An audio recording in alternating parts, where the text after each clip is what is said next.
This is BBC4. The next programme contains some strong language.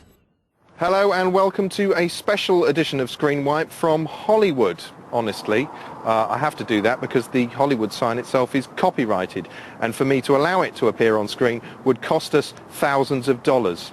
I can, however, call the people who own the copyright a bunch of money-grabbing bastards for nothing. That's showbiz.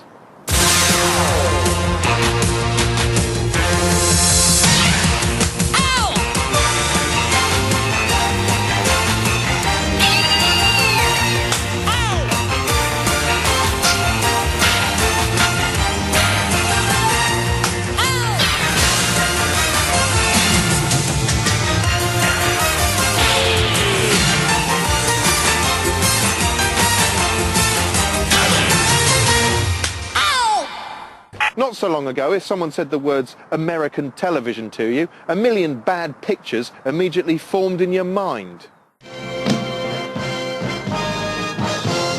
Soft focus soaps starring shoulder pads instead of people, whooping inbreds tossing cars over swamps, sitcoms half as funny as breaking your jaw on a door frame, and shape-shifting festival of idiocy, Manimal.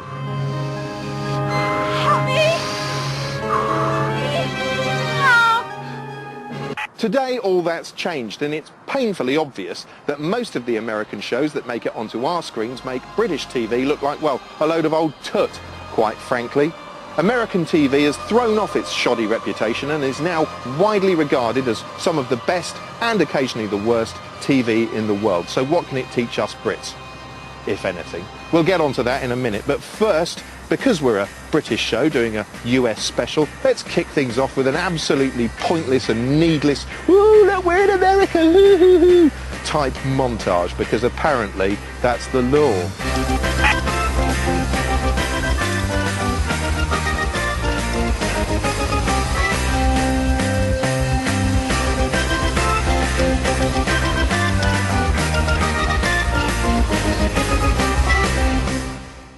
There's a lot of TV in the US and the setup's quite different to ours. Chances are you've heard of the main networks but don't know quite which does what in the where now. So here's a handy cut out and keep guide. The oldest network is CBS, which started broadcasting in 1939 and is sometimes known as the Tiffany Network, thanks to its reputation for slightly blue-chip programming. In the past, it spawned classics such as the harrowing Laugh-a-thon MASH and the slightly less harrowing Oil Baron-a-thon Dallas. It currently keeps its oar in with hits like gruesome forensics drama CSI. Then there's NBC, known as the Peacock Network, the people who brought you the wonderful Columbo and the equally wonderful Hill Street Blues. Currently enjoying success with a somewhat flashier than ours version of Deal or No Deal, and an assured colloquial take on The Office. ABC's next, owned by Disney and sometimes referred to as the Alphabet Network for reasons beyond the realm of normal human understanding. For years a poor cousin to CBS and NBC, ABC eventually came into its own during the 60s and 70s thanks to a combination of sports and mass appeal froth like Charlie's Angels, as well as high-profile, high-caliber miniseries like the excellent Roots. Often sparky and innovative, it's currently home to the sassy suburban fest Desperate Housewives and the downright unusual Lost. The final member of the Big Four is also the newest, Fox, founded in 1986 by Fox didn't really start kicking network ass until 1989 with the launch of the hilarious and satirical Simpsons. Today it's home to blockbusters like crypto-fascist masturbatory fantasy 24, the upliftingly world-weary House, and the altogether shiny and happy American Idol. Shiny and new. These terrestrial networks operate under the unforgiving gaze of the Federal Communications Commission, or FCC, a shadowy government agency best known in recent years for taking a very dim view of anything that might possibly contravene their indecency regulations. In 1972, Home Box Office, or HBO, became the first premium cable network. Today, it's the home of some of the most admired television in the world, ranging from the brutal yet literate Sopranos to Larry David's foul-mouthed comedy of LA manners, Curb Your Enthusiasm. Fuckhead, shit-faced, cocksucker, asshole son of a bitch! Cable networks aren't subject to the FCC's decency guidelines, which is why Tony Soprano and Larry David are free to turn the airwaves as blue as they like. Scum-sucking motherfucking whore! Here's Lewis Black from The Daily Show, who's got some views on TV censorship all of his own. Ever since 9/11, there are two things that scare the hell out of the leaders of the United States. First, that there might be a terrorist attack. And second, that possibly a naked body might be exposed on a television screen. This all started back at the Super Bowl when Janet Jackson was performing. But before she came out to do her little dance, there was Justin Timberlake. So there he is doing his little dance with that little hat. And out comes Janet. And Justin sees her and he goes, I'm going to touch with my pee-pee. And he starts chasing her around. And she's going, no, no, no. And he's going, I'm going to touch with my pee-pee. No, no, no. I'm going to touch with my pee-pee. No, no, no. And then he finally touches her with his pee-pee and he grabs her. And he accidentally rips her dress. And for an instant, there's a flash of flesh on the screen. Just like that. Well, I woke up the next morning and my beloved country had completely lost its mind. I turned on the TV. Holy God! Did you see the Super Bowl yesterday? It was absolutely staggering. Janet Jackson's breast exposed to the entire nation. What will we do? Let's take a look. Let's take a look. They showed it over and over and over again. Every channel you went to, it was on the internet. The Goodyear blimp had shots of it. You could go anywhere to see it. And then the leaders came out and said, bring us the breast. We must see the breast. And they locked themselves up. And they examined that breast from every angle. They examined that breast for so long that I actually thought Osama bin Laden was hiding in it. And then they came out and said, we've seen the breast. What will it do to the children? Nothing. It'll do nothing to the children. I don't know if they remember what it was like to be a child, but let me tell you, when I was a kid, you know what I wanted to see? I wanted to see a titty. When the BBC ordered me to go out and make an American special, I raided the archives and dug up a couple of old copies of Jonathan King's Entertainment USA. You know what? It's not that bad. Just a few steps from the downtown business area. As well as highlighting the shiny side of Americana, he does a bit of social commentary too. Dilapidated buildings, crumbling shacks, broken and boarded up windows. Although in retrospect, some of the footage is a little unsettling. Isn't he sweet? Can you imagine the depressing feeling when for the first time the doors clanged shut in front of you? From Alcatraz prison in San Francisco, that's the end of Entertainment USA this week. We'll see you next week. Okay, you can open the doors now. You can open the doors now. They say tomato and we say tomato if we're taking the piss out of the way the royals speak. Yes, we like to think the Americans are just the same as us apart from their wonky vowels and extra confidence, which is why we've been trying to flog them our old junk for years. Marmite sandwiches! Marmite sandwich from England?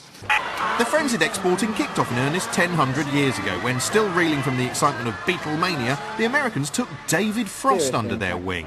60s Anglo-mania also convinced the Americans to give some of our programmes a spin, such as The Avengers, which had been running in Britain for years before being bought by ABC in 1966. As part of the deal, they insisted it be shot on film in colour, which is why it still looks so bloody lovely today. As the 70s dawned, the Americans were exposed to hallucinogenic British comedy like Monty Python and lovely old highbrow documentaries such as Kenneth Clarke's Civilization. Those great works of Western. British drama also flourished. Shows like revered class-conscious serial Upstairs Downstairs were repackaged as part of masterpiece theatre with filmed introductions from Alistair Cook that gave the impression you were about to be served a gourmet meal by a butler tugging his forelock so bloody hard he's bashed his head through the floor. To this day, flogging your format over here is the secret dream of many British programme makers. But until recently, few shows could expect anything more than cult success in the States without undergoing a territorial makeover first.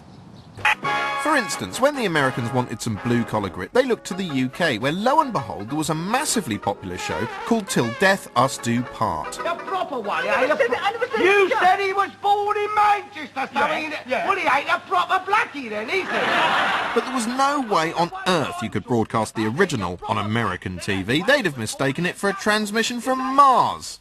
Instead, they remade it as All in the Family. Lovable racist Alf Garnett became lovable racist Archie Bunker. Mr. Davis, my daughter Gloria standing over there. Hello, Gloria. And her husband Mike. Hello, Mike. No! It was such a barnstorming hit, it wasn't long before US producers groomed another gritty Britcom for mainstream success. You dirty old man. Scrotty old rag and bone duo Steptoe and Son transformed into Sanford and Son, the equally funny landmark black-led sitcom of the 70s. I never heard you say thank you. Okay? Thank you. Okay. Weirdly, the exchange never works in reverse. Take the Golden Girls, for instance. The original was a smash hit, wrinkly chuckle-fest beloved by millions. Nothing, I'm all right, I'm fine. But when we remade it as Brighton Bells, it turned out to be half as funny as accidentally reversing over your own children in a tractor with barbed wire wheels on Christmas Day. Despite this, here's a man who thinks US comedy can learn from the UK, writer-producer Rob Long, author of Conversations with My Agent. American comedy is sort of dead. I don't know, or not dead, but I like to describe American comedy as living in an assisted living facility somewhere in the desert. You know, it's old, and it may not last, but it's still all there. It could be maybe revived somehow. It's not quite dead. But I suspect that's a case of fear.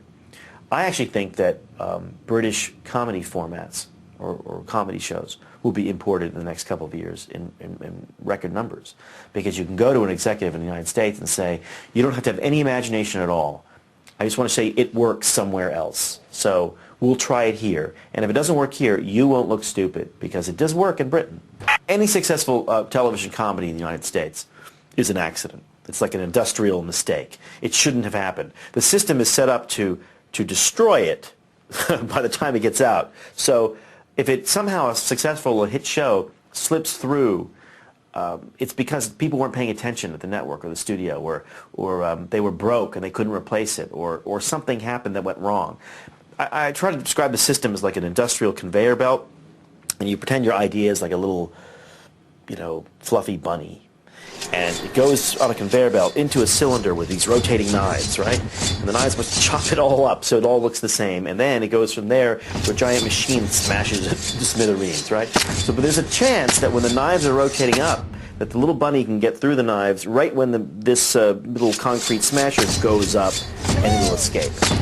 And that would be a Seinfeld or a Friends or a Cheers or, Pick a Hit. But the ones that go through the system come out, looking chopped up. And that would be a Joey.